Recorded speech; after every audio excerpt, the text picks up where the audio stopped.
दोस्तों, African country Zambia के एक छोटे से टाउन में 120 मेगावाट का हाइड्रो पावर प्लांट और 237 किलोमीटर लंबी ट्रांसमिशन लाइन बनी हुई है, जिससे कि इस देश के करीब 10 लाख लोगों को इलेक्ट्रिसिटी मिलती है।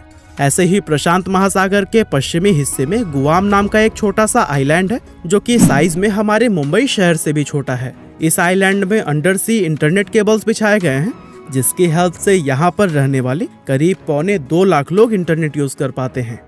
और दुनिया की सबसे ऊंची बिल्डिंग बुर्ज खलीफा के बारे में तो आप जानते ही होंगे, लेकिन क्या आपको पता है कि इस बिल्डिंग को बनाने में करीब 39,000 टन स्टील रेबार का इस्तेमाल किया गया है, जिसका वजन एफिल टावर से भी करीब 4 गुना ज्यादा भारी है। अब आप सोच रहे होंगे कि भला मैं आपको ये सब क्यों बता रहा हूँ। असल में इन तीनों ही प्रोजेक्ट्स के अंदर एक चीज जो कॉमन है वो है टाटा, क्योंकि टाटा ही वो कंपनी है जिसने कि इन तीनों ही प्रोजेक्ट्स पर काम किया हुआ है। अब टाटा हमारे देश की एक बहुत बड़ी मल्टीनेशनल कंपनी है, ये तो हम सभी जानते हैं, लेकिन क्या आपने कभी इसके एक्चुअल साइज को जानने की कोशिश की है? नहीं ना? तो फिर चलिए आज के इस वीडियो में हम आपको टाटा कंपनी के रियल साइज के बारे में बताने वाले हैं, जिसे जानकर आपके होश उड़ जाएंगे। दोस्तों, जमशेदजी टाटा ने साल 1868 में सिर्फ 21,000 रुपए लगाकर टाटा कंपनी की शुरुआत की थी, और आज टाटा 154 साल के बाद 30 अलग अलग ज्वाइंट कंपनीज का एक ग्रुप बन चुकी है, जिनका कंबाइंड मार्केट कैप करीब 23.4 लाख करोड़ रुपए है। आज टाटा का बिजनेस सिर्फ भारत या एशिया ही नहीं, बल्कि दुनिया भर के 100 से भी ज्यादा अलग अलग देशों में फैला हुआ है, और इसके एम्प्लॉयज की गिनती 9,35,000 से भी ज्यादा है। मार्केट कैप के हिसाब से देखें तो टाटा ग्रुप की सबसे बड़ी कंपनी टाटा कंसल्टेंसी सर्विस यानी कि TCS है, जिसका करंट मार्केट कैप करीब 12 लाख करोड़ रुपए है। दरअसल साल 1968 में शुरू हुई ये कंपनी IT और कंसल्टिंग इंडस्ट्री को बिलोंग करती है, जिसका बिजनेस दुनिया भर के करीब 46 देशों में फैला हुआ है, और साथ ही इसके एम्प्लॉयज की गिनती भी 6 लाख के करीब है। अब पिछले साल यानी कि फाइनेंशियल ईयर 2021-22 की अगर बात करें तो उसमें TCS की नेट इनकम करीब $5 बिलियन रही थी, और इन्हीं सब चीजों के चलते आज एक्सेंचर के बाद से इसे दुनिया की दूसरी सबसे बड़ी IT कंपनी माना जाता है। अब आप में से बहुत सारे लोगों के मन में ये सवाल आ रहा होगा कि TCS आखिर ऐसा क्या काम करती है कि आज इसकी गिनती दुनिया की सबसे बड़ी IT कंपनीज में की जाती है। अब वैसे तो TCS दुनिया भर में कई बड़े बड़े प्रोजेक्ट्स को मैनेज करती है, लेकिन एग्जाम्पल के लिए हम आपको इसके इंडियन पासपोर्ट प्रोजेक्ट के बारे में बताते हैं।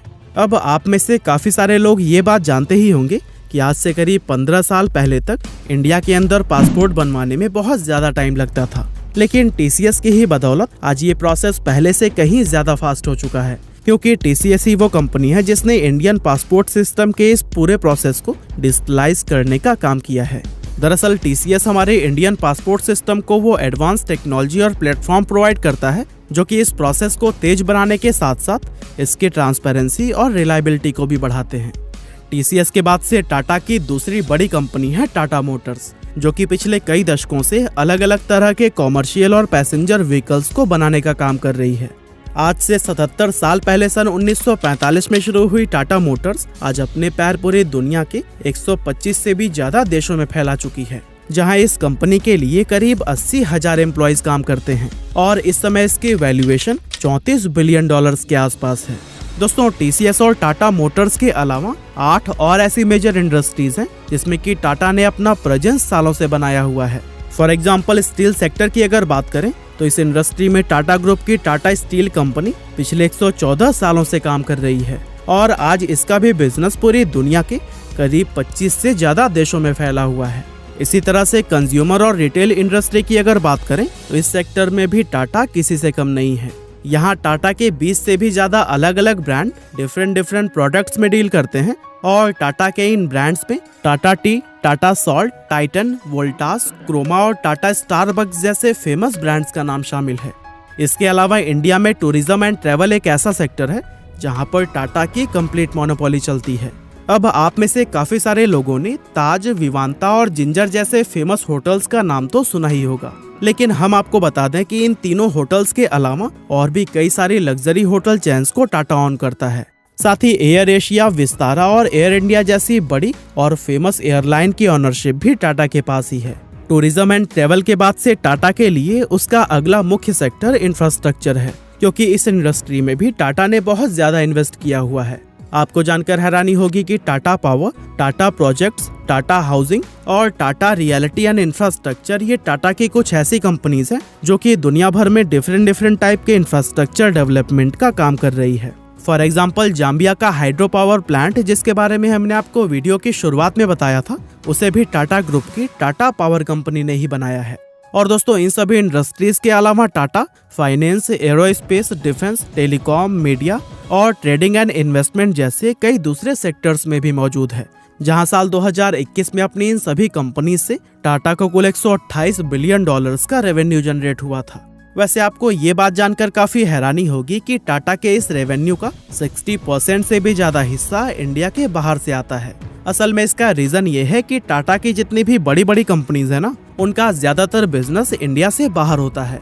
फॉर एग्जाम्पल TCS की ही अगर बात करें तो फिर उसके टोटल रेवेन्यू में इंडिया का कंट्रीब्यूशन सिर्फ 5 से 6% के बीच में रहता है, जबकि अपना 95% रेवेन्यू TCS दूसरे देशों से जनरेट करती है। और इससे ये बात साबित होती है कि जिस तरह की रेपुटेशन टाटा का इंडिया में है, वैसे ही मजबूत पकड़ इसने दूसरे देशों में भी बनाई हुई है। वैसे टाटा के ग्लोबल एक्सपेंशन और इसके इंटरनेशनल लेवल पर सफल होने का सबसे बड़ा श्रेय रतन टाटा को दिया जाता है, क्योंकि इन्हीं की ही लीडरशिप में टाटा ने सिर्फ 9 साल के अंदर 36 अलग अलग विदेशी कंपनीज को एक्वायर करके दुनिया को ये दिखा दिया था कि इंडियन कंपनीज भी ग्लोबल लेवल पर किसी से कम नहीं है। टाटा के द्वारा एक्वायर की गई इन कंपनीज में टेटली, कोरस ग्रुप, डाइवू और जैगुआर एंड लैंड रोवर जैसे बड़े बड़े ब्रांड्स का नाम शामिल है। और दोस्तों, इन सभी सेक्टर्स के अलावा टाटा ने ई-कॉमर्स इंडस्ट्री में भी अपने पैर जमाने शुरू कर दिए हैं। असल में टाटा को ये बात अच्छी तरह से मालूम है कि ई-कॉमर्स इंडिया के सबसे तेजी से उभरते हुए सेक्टर्स में से एक है। ऐसे में टाटा ऑलरेडी बिग बास्केट और 1mg जैसे ब्रांड्स को एक्वायर कर चुका है।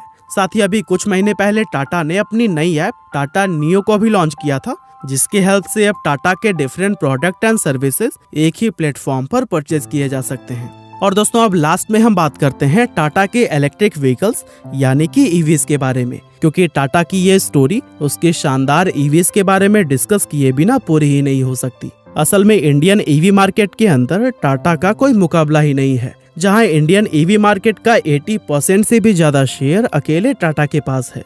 आप ये जानकर हैरान रह जाएंगे कि पिछले साल 2021 में इंडिया के अंदर बेची गई 13,700 इलेक्ट्रिक कार्स में 11,600 कार्स अकेले टाटा ने बेची थी। असल में टाटा की इस सक्सेस का मेन रीजन है कि इंडियन मार्केट में उसके जैसे मजबूत, स्टाइलिश और सस्ते ईवीज और दूसरी कोई कंपनी नहीं बना रही। और दोस्तों, टाटा ईवीज में कैसे डोमिनेट कर रहा है, इसके बारे में अगर आप डिटेल में जानना चाहते हैं तो फिर मैंने इस पर प्रॉपर वीडियो बनाया हुआ है, जिसका लिंक आपको डिस्क्रिप्शन में मिल जाएगा। आई होप टाटा के बारे में ये सभी फैक्ट जानने के बाद से आपको इसके एक्चुअल साइज का अंदाजा हो ही गया होगा। बाकी हमारी आज की इस वीडियो में बस इतना ही था। ये वीडियो आपको कैसी लगी हमें कमेंट करके जरूर बताइएगा। आपका बहुमूल्य समय देने के लिए बहुत बहुत धन्यवाद।